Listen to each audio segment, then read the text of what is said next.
네, 증시와 관련한 주요 이슈들 전해드렸습니다. 이어서 뉴욕 증시와 관련한 토크 김기성 앵커와 나눠보도록 하겠습니다. 네, 앵커님 보면은 카불공항 테러 시장에 굉장히 충격을 줬는데 우선 사건 개요부터 좀 알아볼까요? 네, 그렇습니다. 그러니까 카불공항 테러가 결국은 주가에도 영향을 미쳤고 암호화폐, 유가까지 다 영향을 미쳤다 이렇게 보시면 되는데 사건 개요는 우리 시간으로 어젯밤입니다. 그러니까 현지 시간으로는 어제 오후쯤이 되는 걸로 이렇게 추정이 되고 있습니다. 그 공항 부근 그러니까 공항 게이트하고 그다음에 공항에서 한 200m쯤 떨어진 곳에 호텔이 있는데 호텔 근처 이렇게 두 군데에서 자살 폭탄 테러로 추정이 되는 폭발이 두 차례 일어난 걸로 이렇게 전해지고 있습니다. 이렇게 해가지고 전체적으로 숨진 사람은 한 150명 정도, 90명 정도 되고요. 네. 부상자가 한 150명 정도 되는 걸로 이렇게 발표가 되고 있는데 그중에 미군 피해도 상당한 걸로 이렇게 알려지고 있습니다. 그러니까 미군 같은 경우에 12명이 사망하고 15명이 부상을 입은 걸로 미국 언론들이 이렇게 보도를 하고 있습니다. 네, 굉장히 많은 사람들이 지금 사상자가 나온 경우인데 이슬람 국가 IS 같은 경우 지금 말씀해 주셨지만 몇 년 전에 사라진 무장단체 아닌가요? 네, 그렇습니다. 그러니까 이번 테러를 두고 미국 쪽에서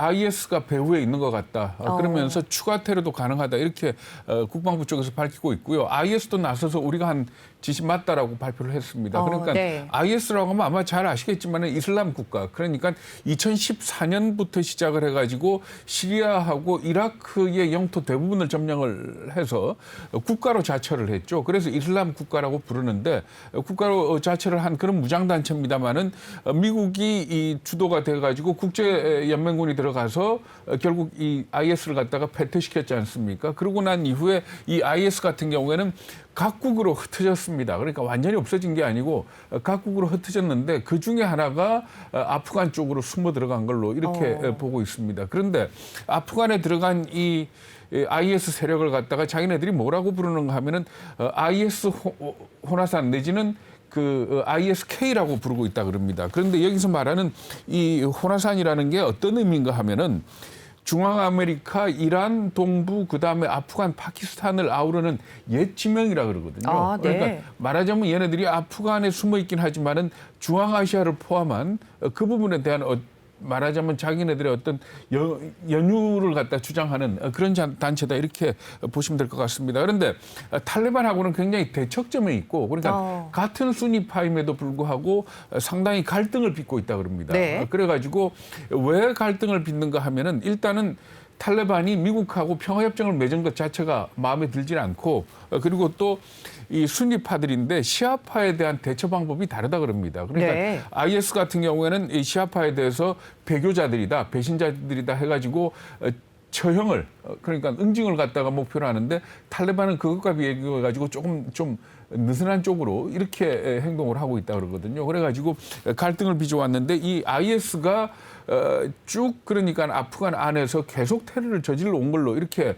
나타나고 있습니다. 그러니까 2019년 8월 같은 경우에는 결혼식장 아마 기억하시는 분들이 있을 겁니다. 결혼식장에 자산 폭발 테러를 해가지고 60명 이상이 사망을 했고요. 그리고 또 작년 11월 같은 경우에는 이 아프간에 있는 대학교, 카불 대학교를 갖다가 총기 난사를 했습니다. 그래가지고 한 20명이 숨지는 그런 사고도 있었는데 어쨌든 간에 지금 현재 아프간에 있는 이 IS 호나산, ISK 대원들이 몇 명인지는 잘 모르겠다라고 얘기를 합니다만은 아프간 주재 러시아 대사가 얘기한 게 있습니다. 뭐라 그랬는가 하면 한 4,000명 정도, 굉장히 많은 숫자죠. 4,000명 정도가 아프간에 숨어서 지금 활동을 하고 있는 걸로 이렇게 얘기를 하고 있거든요. 그렇기 때문에 결국 말하자면 아프간을 탈레반이 장악한다 하더라도 결코 조용하지 않을 것이고 그러니까 아프간을 탈레반이 장악했을 때 제일 걱정했던 게 뭔가 하면은 결국 내부적인 어떤 혼란 도 문제지만 그러니까 여성들을 억압을 한다든지 하는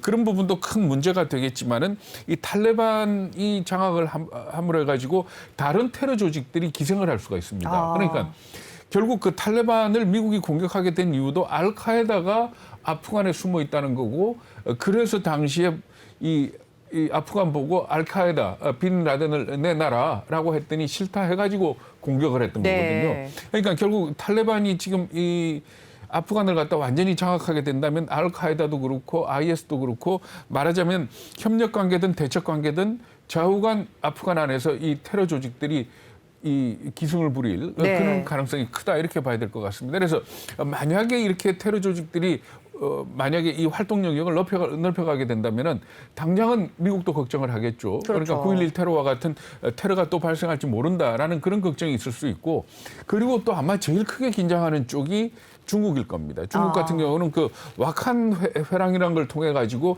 중국의 위구르하고 아프간이 딱 붙어 있거든요. 그래서 그 붙어 있는 국경의 길이가 한 76km쯤 되는데, 만약에 IS가 준동을 하고 아프간에 근거지를 두고 위구르를 갖다가 말하자면 좀 부추기기 시작한다면은 중국으로 봐서는 꽤 골치가 아픈 그런 상황이 연출되지 않을까, 이렇게들 추측을 하고 있습니다. 네.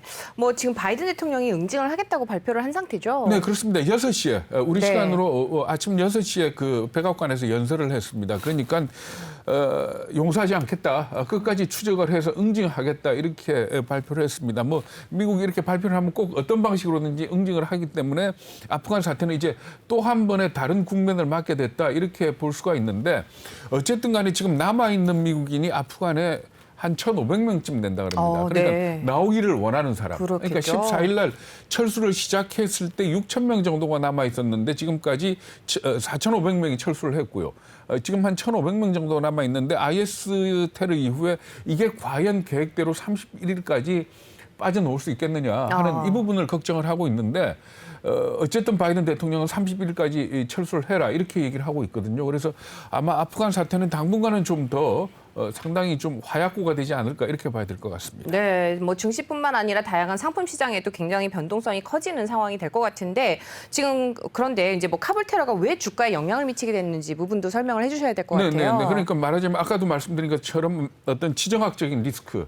그러니까 아프간이 저렇게 시끄러워짐으로 해가지고 테러 조직들이 준동을 하고 그 테러 조직들이 세계 곳곳에서 결국 테러를 일으킬 가능성이 있다라는 점은 사실 장기적으로 시장에 굉장히 큰 심리적인 압박이 될 거고요. 그리고 또 한 가지는 뭔가 하면, 이 사태를 갖다 바이든 행정부가 제대로 해결을 하지 못한다면 정치적으로 상당히 큰 부담을 지게 됩니다. 이렇게 되면 지금 바이든 행정부가 경제와 관련해 가지고 지금 꼭 추진을 해야 될 게 뭔가 하면은 1조 달러 그 이미 통과된 인프라 법안도 있고, 또 3조 5천억 달러짜리도 추가로 지금 추진을 하겠다는 그런 입장 아닙니까? 그런데 지금 아프간 사태가 이렇게 빚어지고 나면 정치적으로 역량을 완전히 거기에 집중하기가 좀 어렵지 않겠느냐. 이렇게 된다면 예상했던 이 인프라 법안들이 추진이 되겠느냐 하는 이 부분이 경제적으로 상당히 부담이 된다, 이렇게 봐야 될 것 같습니다. 네, 말씀 잘 들었습니다. 지금 카불 공항 테러에 대한 또 저 얘기를 좀 말씀 나눠봤습니다. 이어서 또 시장 얘기를 좀 해볼 텐데요. 네. 파월 의장이 또 잭슨홀 미팅 연설을 앞두고 여는 총재들이 굉장히 또 매파적 발언이 이어졌죠. 네, 그렇습니다. 그 앞에서 글로벌 브리핑에서도 말씀해 주셨지만, 잭슨 파월 의장의 파월 의장의 잭슨홀 미팅에서의 연설이 별 내용은 없을 것이다. 라는 데 대해서는 아마 시장도 수긍을 하는 것 같아요. 네, 그러니까 그렇죠. 테이퍼링을 언급할 수는 있겠지만은 시장을 놀래키지는 않을 것 같다라는 그런 얘기를 하고 있는데, 간밤에 여는 총재들이 잇따라 방송에 출연을 해가지고 상당히 매파적인 발언을 했습니다. 하나씩 설명을 드리면은, 에스트 조지 캔자스시티 여는 총재 같은 경우에는 만약에 고용에서 강한 증가세가 계속이 된다면 올해 안에 테이퍼링을 시작을 해야 될 것이다.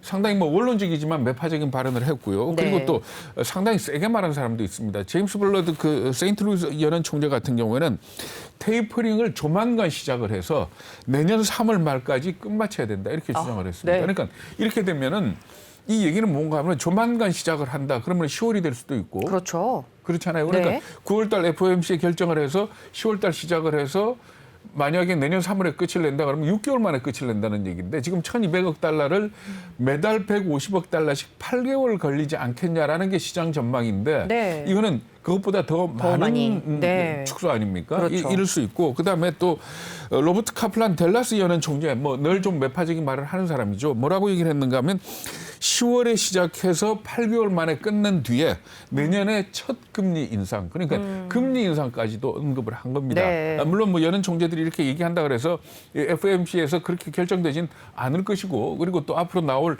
물가나 고용 지표들이 8월 말 그리고 9월 초에 집중이 돼 있지 않습니까? 아마 이 지표들이 상당한 역할을 하게 될 겁니다. 그런데 어쨌든 간에 전반적인 분위기는 테이퍼링이 좀 앞당겨지는 쪽으로 가고 있는 것 아니냐 이렇게 봐도 크게 틀리지가 않을 것 같습니다. 네, 말씀 잘 들었습니다.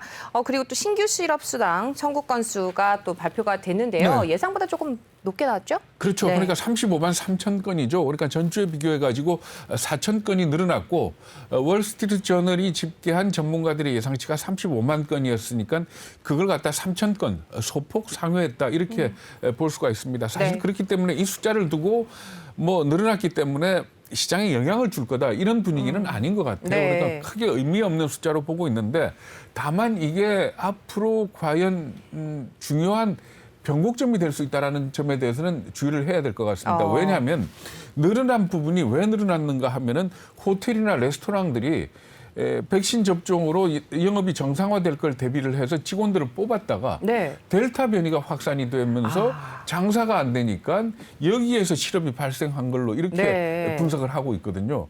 그렇다면은 이게 과연 델타 변이를 이겨낸다면야 별 큰 문제가 없겠지만 그렇죠. 만약에 신규 실업수당 청구 건수가 또 다음 주 그다음 주 계속 늘어나게 된다면은 이 델타 변이가 심상치 않은 거다 이렇게 볼 수가 있기 때문에 좀 한번 주의 깊게 봐야 될 것 같습니다. 다만 최근에 그 신규 확진자 추이를 보면은 델타 변이에 따른 정점은 지나가지 않았냐 그런 예상들을 하고 있기 때문에 그렇게 긴장할 필요는 없지만은 어쨌든 간에 매주 나오는 지표임에도 불구하고 신규 실업수당 청구 건수가 델타 변이와 관련된 어떤 좌표를 찍어주는 말하자면 어떤 가늠자가 되는 그런 입장이다 이렇게 보시면 될 것 같습니다. 어쨌든 간에 이 신규 실업수당 청구 건수 같은 경우에 코로나 사태 초기에는 690만까지 늘어났었거든요. 그랬었죠. 네, 그게 그렇습니다. 비교하면 지금 굉장히 많이 안정이 돼 있긴 합니다만은 어쨌든 간에 지금 현재 미국을 보면은 계속해서 실업수당을 내지는 실업 혜택을 받는 사람이 한 1,200만 명 정도 되고